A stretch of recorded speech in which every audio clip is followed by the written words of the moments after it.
Assalamualaikum warahmatullahi wabarakatuh. Halo semuanya, perkenalkan nama saya Muhammad Rahman dari kelompok 7. Di sini kelompok kami membahas hasil laporan kelompok kami yang berjudul Pengembangan Peta Perakiraan Daerah Penangkapan Ikan Tongkol atau Eutinus affinis dengan pemanfaatan data satelit di Laut Banda.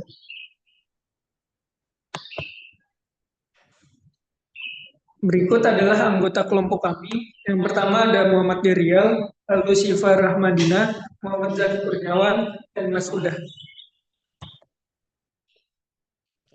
Latar belakang, BP714 memiliki sumber daya berupa ikan pelagis besar. Dari data statistik KPPS Kendari tahun 2018, hasil tangkapan pelagis mencapai 12.000 ton. Komoditas yang mendominasi ialah ikan tongkol komo atau Eutinus affinis. Namun dengan potensi itu, pemanfaatan ikan ini masih tergolong rendah. Maka dari itu diperlukan pendugaan daerah penangkapan ikan dengan memanfaatkan penginderaan jarak jauh untuk memprediksi daerah penangkapan ikan melalui pemodelan spasial menggunakan Maxent. Rumusan masalah yang pertama itu kurangnya efektivitas penangkapan ikan karena ketidaksesuaian jumlah kapal dengan hasil tangkapannya. Yang kedua itu keterbatasan informasi lokasi penangkapan ikan menghambat upaya-upaya untuk meningkatkan produktivitas secara substansial. Permasalahan yang ketiga yaitu dibutuhkan solusi dan langkah strategi menghadapi tantangan perikanan berkelanjutan dan diperlukannya teknologi terbaru untuk meningkatkan efisiensi hasil tangkapan ikan tongkol komo. Lalu selanjutnya ada tujuan penelitian mengenai memetakan potensial daerah penangkapan ikan berdasarkan parameter oceanografi dan overlay parameter oceanografi dengan sebaran kapal di Laut Banda. Dan yang kedua ada memodelkan peta habitat spesies ikan tongkol komo atau Eutinus affinis di Laut Banda sebagai daerah potensial penangkapan ikan dengan menggunakan maksimum entropi model. Manfaat. Dari hasil penelitian ini diharapkan dapat memberikan manfaat bagi nelayan untuk menduga daerah penangkapan ikan supaya keefektifan hasil tangkapan dapat meningkat. Selain itu, penelitian ini juga menjadi manfaat teoritis bagi pemerintah dalam pemanfaatan daerah potensial dan efisiensi penangkapan ikan tongkol komo pada daerah penangkapan di Laut Banda. Untuk waktu sendiri, penelitian ini dilakukan pada Januari sampai Desember 2023. Untuk tempatnya yaitu berada pada lokasi WPP 714 atau di Laut Banda.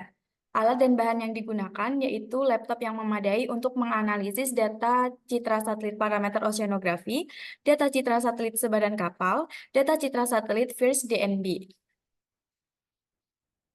Lanjut ke prosedur kerja. Jadi kita ini membutuhkan data. Yang pertama data klorofil A, SPL, salinitas, dan SST. Lalu data VBD dan data FIRS yang nantinya akan membuat sebuah overlay dan membuat peta kesesuaian habitat dan sebaran posisi kapal. Analisis data. Analisis spasial overlay parameter oceanografi dan sebaran kapal. Analisis spasial overlay digunakan untuk menganalisis parameter oceanografi di antaranya suhu permukaan laut atau SPL, klorofil A, salinitas, dan arus di WPP 714. Hasil dari analisis spasial overlay berupa peta persebaran dari klorofil A, suhu permukaan laut, dan salinitas di WPP 714 pada periode Januari sampai Desember 2023 dengan menggunakan software ArcGIS 10.8. Selanjutnya, kami menggunakan analisis Maxent untuk pemodelan peta kesesuaian habitat ikan tongkol komo atau Eutinus affinis di Laut Banda. Maksimum entropi model merupakan metode yang digunakan untuk menganalisis klasifikasi sentimen berbasiskan probabilitas dalam model kelas eksponensial yang berprinsip mencari distribusi dengan memberikan nilai entropi maksimum menurut Chindo et al. Pada tahun 2019. Output dari Maxent sendiri yaitu berupa peta prediksi dari daerah penangkapan ikan.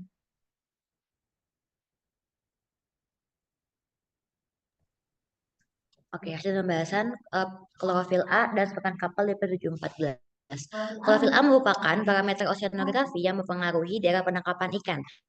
Pada umumnya, daerah pesisir lebih memiliki nilai konsentrasi klorofil lebih tinggi karena banyaknya unsur yang diterima dari daratan.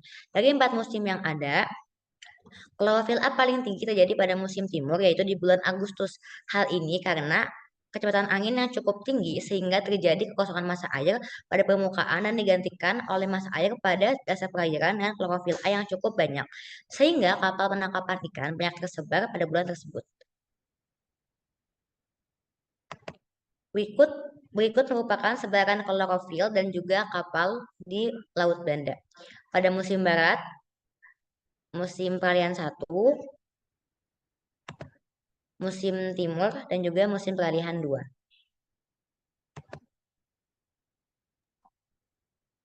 Hasil dan pembahasan dari persebaran salinitas dan sebaran kapal di WPP 714. Salinitas Laut Banda saat ini memasuki musim barat, mengalami penurunan di sana. Hal ini dikarenakan periode bertiupnya angin muson barat dari Desember hingga Februari di Laut Banda terjadi penurunan massa air atau downwelling. Sedangkan saat musim timur dan peralihan 2, salinitas meningkat di angka 33 hingga 35 ppt. Hal ini diduga disebabkan oleh terjadinya upwelling, di mana salinitas akan meningkat dan suhu akan menjadi rendah dan kandungan klorofil A meningkat. Jika produksi penangkapan ikan yang terjadi pada musim barat, maka dibutuhkan waktu sekitar 2 bulan setelah adanya upwelling, sehingga menjadi lokasi potensial tinggi penangkapan ikan tuna. Berikut adalah peta persebaran salinitas dan sebaran kapal di WPP 714 untuk musim barat dan musim peralihan 1. Dan berikutnya ada sebaran salinitas dan sebaran kapal WP 714 untuk musim timur dan musim peralihan 2. Hasil dan pembahasan selanjutnya yaitu persebaran suhu dan sebaran kapal di WPP 714. Perubahan dan suhu permukaan laut dipengaruhi oleh angin, intensitas hujan maupun penyinaran matahari menurut Mun et al. Pada tahun 2019. Berdasarkan data yang digunakan pada musim barat periode Desember sampai Februari, suhu permukaan laut berkisar antara 30 derajat Celcius sampai 32,6 derajat Celcius yang menjadi suhu tertinggi. Tidak jauh berbeda dengan data dari Nur Afifa et al. Pada tahun 2022 yang berkisar dari 27,898 derajat Celcius sampai 29,965 derajat Celcius.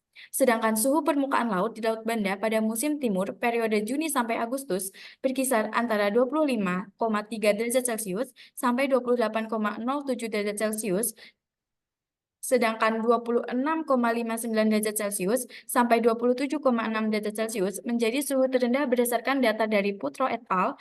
Tahun 2017. Nah, berikut merupakan peta persebaran suhu dan sebaran kapal di WPP 714 pada musim barat dan pada musim peralihan 1. Ini merupakan peta persebaran suhu dan sebaran kapal di musim timur dan musim peralihan 2. Gerakan arus WPP 714. Parameter arus merupakan salah satu faktor penting yang dipelajari dalam oceanografi karena memengaruhi distribusi suhu, salinitas, nutrien, dan organisme laut, serta memiliki dampak penting dalam navigasi kapal dan distribusi polusi di laut. Arus permukaan di perairan Indonesia sangat dipengaruhi oleh angin ini, sehingga pola arus yang terbentuk sangat ditentukan oleh musim yang sedang berlangsung. Pergerakan arus di Laut Banda pada musim timur, yaitu Juni hingga Agustus, dan musim barat Desember hingga Februari, cenderung lebih kencang karena dipengaruhi oleh angin muson yang kuat. Sedangkan pada musim peralihan, pergerakan arus di Laut Banda cenderung akan lebih pelan, yang disebabkan oleh angin muson yang mulai melemah. Berikut adalah peta persebaran arus pada musim barat, peralihan 1, musim timur, dan peralihan 2. Grafik kurva respon kesesuaian habitat ikan tongkol komo. Kurva respon menunjukkan fluktuasi nilai kesesuaian habitat ikan tongkol komo terhadap parameter lingkungan, klorofil, suhu, dan salinitas secara bulanan. Fluktuasi ini disebabkan oleh perubahan musiman di Laut Banda yang memengaruhi ketersediaan habitat yang optimal bagi ikan tongkol komo. Menurut persebaran klorofil A, nilai respon konsentrasi klorofil A pada wilayah Laut Banda berada pada kisaran 0 hingga 1,51 mg per kubik. konsentrasi klorofil A memiliki hubungan erat dengan terbentuknya rantai makanan yang mengisyaratkan bahwa perairan mampu menopang dan mempertahankan keberlanjutan perikanan komersial. Lalu lanjut suhu, rata-rata SPL di Laut Banda sebesar 31 Celcius, yang mana masih dalam kisaran toleransi ikan tongkol komo. Kurva respon menunjukkan kesesuaian habitat yang optimal pada peralihan 2 dan musim barat. Salinitas Laut Banda berada pada kisaran 30 hingga 35 ppt, yang mana sesuai dengan toleransi salinitas ikan tongkol komo yang berkisar pada 32 hingga 35 ppt. Kemudian ada diagram mengenai pendugaan kontribusi parameter. Pada diagram tersebut terdapat variabel yaitu klorofil A, salinitas, dan suhu. Berdasarkan pengujian data menggunakan Maxent, didapatkan hasil bahwa parameter klorofil A memiliki nilai training gain tertinggi sebesar 0,7 ketika digunakan secara mandiri dalam membangun model. Apabila parameter salinitas dihilangkan, maka nilai training gain mengalami penurunan dari 0,51 menjadi 0,37. Artinya bahwa pengaruh klorofil A sangat besar apabila parameter klorofil A dihilangkan. Klorofil A membawa informasi paling penting dibandingkan dengan parameter lainnya dalam menentukan daerah penangkapan ikan. Evaluasi model Maxent memiliki tujuan untuk mengetahui seberapa baik kinerja model. AUC sendiri memiliki rentang nilai 0 sampai 1. Pada gambar hasil evaluasi Maxent tersebut pada bulan Agustus mempresentasikan bahwa data model uji memiliki tingkat akurasi baik dengan nilai 0,17. Dengan tingkat nilai akurasi tersebut dapat mengidentifikasi kehadiran dan ketidakhadiran suatu spesies ikan tongkol komo. Peta kesesuaian habitat ikan tongkol komo. Jadi di sini kita mendapati ada peta musim timur dan peta musim barat di Laut Banda. Rata-rata nilai habitat suitable index selama musim timur berkisar antara 0,981 hingga 0,811. Nilai HSI paling tinggi tercatat di daerah pesisir dengan nilai mencapai 0,904 hingga 1. Selama musim barat di Laut Banda, nilai HIS berkisar antara 0,941 hingga 0,831. Distribusi nilai HSI ini terlihat merata di berbagai wilayah perairan. Untuk nilai IUC untuk bulan Desember tercatat sebesar 0,941, Januari 0,928, dan Februari 0,831. Untuk peta berikut adalah peralihan 1 dan peralihan 2 di Laut Banda. HSI menunjukkan variasi nilai dari 0,844 hingga 0,941. Nilai ini terlihat tersebar luas di berbagai area perairan. Untuk IUC, nilai yang tercatat adalah 0,844 untuk bulan Maret, 0,984 untuk bulan April, dan 0,941 untuk bulan Mei. Selama periode peralihan 2 di Laut Banda, HSI menunjukkan nilai yang berkisar antara 0,877 hingga 0,952. Nilai-nilai ini terdistribusi secara luas di berbagai zona perairan. Untuk IUC, nilai yang tercatat adalah 0,952 pada bulan September, 0,877 pada bulan Oktober, dan 0,941 pada bulan November. Jadi berdasarkan penelitian dapat disimpulkan bahwa nilai konsentrasi klorofil A di Laut Banda bervariatif tiap bulannya, dengan konsentrasi klorofil A tertinggi dimulai pada musim peralihan 1, musim timur, dan di bulan September mencapai 0,2 mg per meter kubik, sampai 1 mg per meter kubik. Sedangkan untuk rata-rata suhu sendiri yaitu sebesar 26,59 derajat Celcius sampai 27,61 derajat Celcius. Sebaran kapal tertinggi berada pada musim timur dengan kepadatan kapal tertinggi pada wilayah pesisir Sulawesi, pesisir Maluku, pesisir Nusa Tenggara Timur, dan bagian tengah Laut Banda. Tingkat akurasi dari model Maxent AUC untuk habitat ikan tongkol komo pada Laut Banda mencapai 0,712, sedangkan pengaruh klorofil A sangat besar dengan nilai 0,7 dibanding parameter lainnya. Daerah penangkapan ikan tongkol komo terkonsentrasi pada bagian tengah WPP 714 dengan nilai HSI paling sesuai pada rentang 0,81 sampai 0,981. Saran. Dari hasil yang telah dipaparkan, maka untuk mengoptimalkan hasil tangkapan, dibutuhkan pengetahuan yang lebih bagi masyarakat untuk dapat mengakses informasi seputar daerah penangkapan ikan.